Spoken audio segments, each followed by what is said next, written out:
memutuskan 1. Menyatakan terlapor 1 dan terlapor 2 terbukti melakukan pelanggaran administrasi pemilu. 2. Memerintahkan kepada terlapor 1 dan terlapor 2 untuk melakukan rekapitulasi hasil penghitungan perolehan suara bagi calon DPD dengan merujuk kepada C hasil TPS. Dan hasilnya 250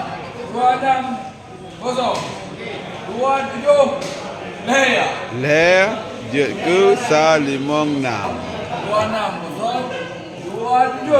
Kosong Jet ke Put 6